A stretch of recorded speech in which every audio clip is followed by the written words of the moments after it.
गुरु प्यारी सात संगत जी, आप सभी को प्यार भरी राधा। स्वामी जी, सात संगत जी, जिसको अपने कुल मालिक पर पूरा विश्वास है तो सतगुरु जी भी कभी उसका विश्वास टूटने नहीं देते। बाबा जी भी अपने उस सेवक का पूरा पूरा साथ देते हैं। सात संगत जी, ऐसी ही एक साखी आज हम आपको सुना रहे हैं। अगर साखी अच्छी लगे तो चैनल को सब्सक्राइब करना ना भूले जी। एक सत्संगी परिवार था, पति पत्नी और उसके दोनों बच्चे, एक बेटा और एक बेटी। उसका पूरा परिवार सभी सत्संग घर में मन लगाकर सेवा करते थे। वह सेवादार सेवा में हर बार बढ़ चढ़कर सेवा पर जाता था। ब्यास या किसी मेजर सेंटर में जब भी सेवा जाती थी तो वह सेवादार सबसे पहले अपना नाम लिखवाता था। उस सेवादार की बेटी बड़ी हो गई, उसकी शादी थी। वे सभी लड़की के ससुराल में शादी की तारीख पक्की करने गए थे। जब वह लड़की के ससुराल से वापस आ रहे थे तो उस सेवादार को रास्ते में सत्संग घर से फ़ोन आ गया कि इस दिन ब्यास सेवा जानी है, क्या आप सेवा में ब्यास जाएंगे? तो बिना सोचे समझे ही उस सेवादार ने सेवा में जाने के लिए अपना नाम लिखवा दिया। सात संगत जी, सेवा जो है 8 तारीख को जानी थी और 11 तारीख को ब्यास से वापस आनी थी। यह रेत की सेवा थी जो नदी पर चल रही थी। वह सेवादार रेत की सेवा में पहले भी कई बार सेवा करके आया था। उस सेवादार की बेटी की शादी 10 तारीख को थी, परंतु उस सेवादार ने अपना नाम फिर भी सेवा में लिखवा दिया। शादी की सारी तैयारियां 7 तारीख तक हो गई थी, परंतु फिर भी बेटी की शादी में तैयारियां तो बारात आने के बाद भी चलती हैं। जब वह सेवादार रात को सोया तो उसको चिंता हो रही थी कि अब सेवा में जाऊं या ना जाऊं। सारी रात यही सोचता रहा कि लोग क्या कहेंगे कि बेटी की शादी है और वह ब्याह सेवा पर चला गया है। सारी रात उस सेवादार को नींद नहीं आई।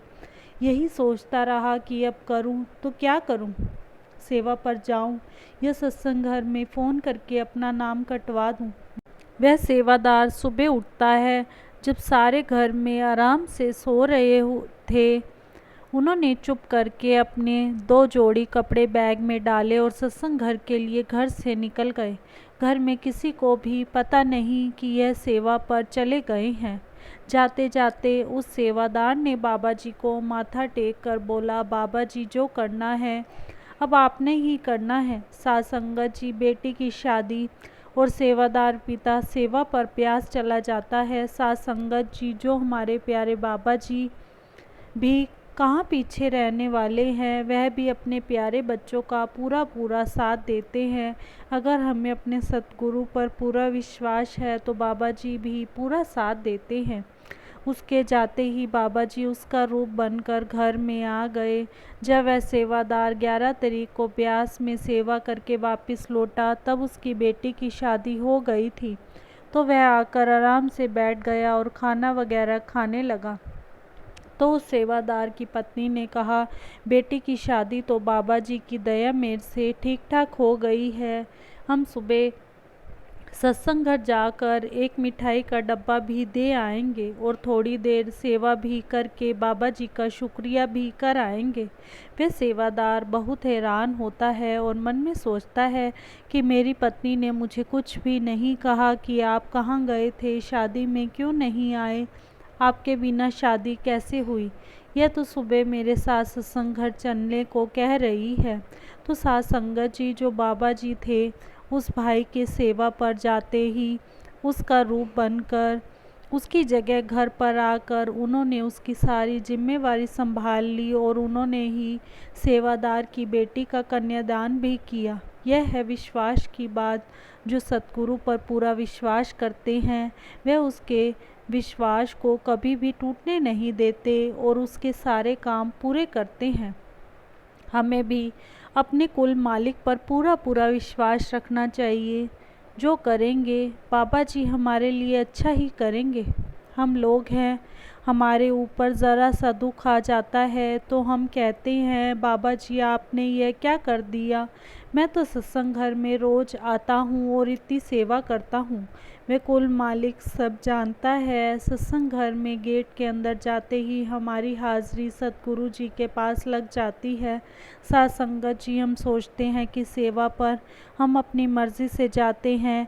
नहीं प्यारो, यह भी हम उसकी मर्ज़ी से जाते हैं। सत्संग घर के गेट के आगे से हज़ारों लोग रोज़ निकलते हैं, लेकिन अंदर वही जाते हैं जिस पर उस कुल मालिक की दया होती है। इसी के साथ एक छोटी सी साखी और है।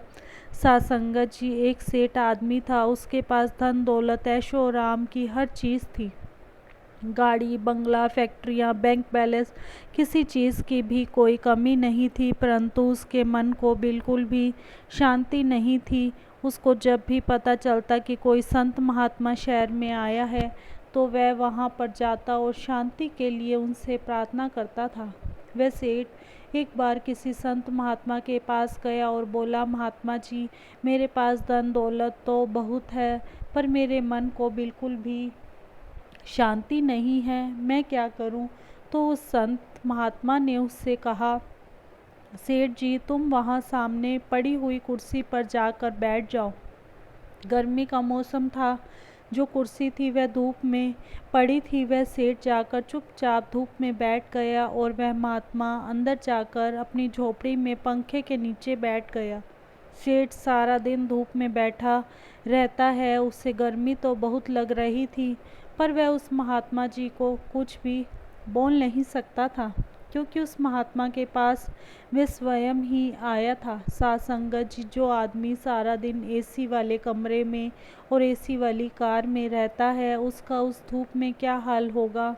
जब शाम हो गई तो उस सेठ को थोड़ा चैन आया। अगले दिन साधु ने उसको कहा कि तुझे आज पूरा दिन खाना नहीं मिलेगा, तुझे भूखा रहना है। और वह साधु उस सेठ के सामने ही खाना लेकर आया और खाने बैठ गया। वह सेठ उस साधु को खाना खाते हुए देखता ही रह गया। साधु ने 2 बार दिन में खाना खाया, पर उस सेठ को कुछ भी खाने को नहीं दिया। तीसरे दिन वह सेठ सुबह उठा और बोला, मैं वापस जा रहा हूँ, मुझे तो तुम्हारे पास आकर कुछ भी नहीं मिला। तो महात्मा ने कहा, क्यों मिला क्यों नहीं, जब तुम धूप में बैठे और मैं छाया में बैठा, इससे यही सिद्ध हुआ ना कि जो जहाँ बैठा है उसको उसी में ही खुश रहना चाहिए। जिसके पास जो कुछ है उससे उसमें ही राज़ी रहना चाहिए। और कल जो तुम भूखे रहे और मैंने भोजन खाया, तो इसका मतलब यह है कि जो खाएगा उसका ही पेट भरेगा। साथ संगत जी, बाबा जी भी यही कहते हैं कि अगर मेरा खाना खाने से तुम सबका पेट भरता है तो फिर लंगर चलाने की क्या ज़रूरत है। जो भजन सिमरन करेगा वही तो पाएगा, जो नहीं करेगा तो वह कैसे पाएगा। तुम्हें जो नामदान मिला है, तुमने उसका सिमरन करना है, उसी से ही तुम्हारे मन को शांति मिलेगी।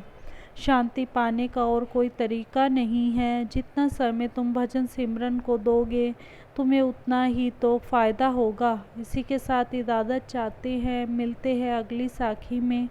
तब तक के लिए राधा स्वामी जी। अगर आपको साखी अच्छी लगी हो तो कमेंट बॉक्स में राधा स्वामी अवश्य लिखें जी, और चैनल को सब्सक्राइब करना ना भूलें जी। राधा स्वामी जी।